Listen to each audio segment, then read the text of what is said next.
Assalamualaikum warahmatullahi wabarakatuh. Om Swastiastu. Perkenalkan, nama saya Rizky Dwi Setiawan dengan NIM 24095111168 dari kelas C. Di sini saya akan mempresentasikan tugas CPL Manajemen Babi yang kedua dengan judul Reproduksi dan Perkembangbiakan Babi. Baik, untuk latar belakang, babi atau Suscrova domesticus adalah salah satu ternak penghasil daging terpenting di dunia. Di Indonesia, babi banyak dikembangbiakan di daerah non-muslim seperti Bali, NTT, Sulawesi Utara, dan Papua. Keunggulan babi dibanding ternak lain adalah sifat prolifiknya. Satu induk mampu melahirkan 10 hingga 14 anak per kelahiran dan bisa terjadi 2-3 kali dalam setahun. Masa kebuntingannya pun hanya 114 hari atau mudah diingat dengan rumus 3 bulan, 3 minggu, 3 hari. Dengan potensi sebesar ini, pemahaman reproduksi babi menjadi hal yang sangat mendasar.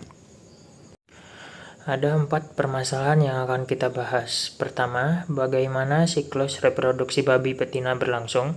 Kedua, faktor apa saja yang mempengaruhi keberhasilan perkawinan. Ketiga, bagaimana proses kelahiran yang optimal. Dan keempat, apa tantangan manajemen reproduksi babi di Indonesia. Tujuannya agar kita dapat memahami fisiologi reproduksi babi dan mampu menerapkan manajemen yang efektif di lapangan. Untuk siklus estrus babi betina berlangsung rata-rata 21 hari dan terbagi 4 fase. Yang pertama ada proestrus, 2-3 hari, folikel berkembang, estrogen meningkat, vulva mulai membengkak dan memerah. Yang kedua ada estrus, 2-3 hari, ini fase paling kritis. Babi birahi puncak, vulva sangat bengkak, ada lendir. Tanda paling andal adalah standing reflex atau babi diam dan pasif saat ditunggangi atau ditekan punggungnya. Inilah waktu terbaik untuk mengawinkan. Deteksi harus dilakukan 2 kali sehari, pagi dan sore, agar momen ini tidak terlewat. Yang ketiga ada metestrus, 3-5 hari, terbentuk corpus luteum, progesteron mulai meningkat. Yang keempat ada diestrus, 11-13 hari, fase terpanjang. Uterus mempersiapkan diri untuk kebuntingan. Jika tidak bunting, siklus kembali ke proestrus. Faktor yang mempengaruhi reproduksi. Ada 4 faktor penentu keberhasilan reproduksi. Yang pertama, nutrisi.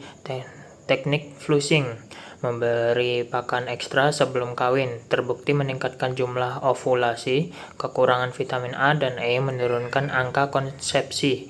Kebutuhan pakan babi bunting 2-2,5 kg per hari, meningkat menjadi 5-6 kg per hari saat laktasi. Yang kedua ada manajemen perkawinan. Rasio pejantan 1:15-20 betina. Kawin dilakukan 2 kali dalam satu siklus estrus dengan selang 12 jam untuk memaksimalkan pembuahan. Usia kawin pertama ideal 7-8 bulan dengan berat minimal 100 kg. Yang ketiga ada faktor lingkungan. Suhu optimal 18-22 derajat Celcius. Panas berlebihan menyebabkan heat stress yang menurunkan konsepsi.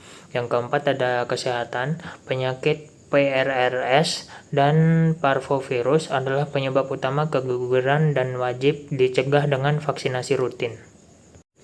Kebuntingan, kelahiran, dan laktasi. Setelah kawin berhasil, masa kebuntingan berlangsung 114 hari. Deteksinya mudah, pantau apakah betina tidak kembali birahi 21 hari setelah kawin atau konfirmasi dengan USG. Mendekati kelahiran, induk gelisah dan membuat sarang.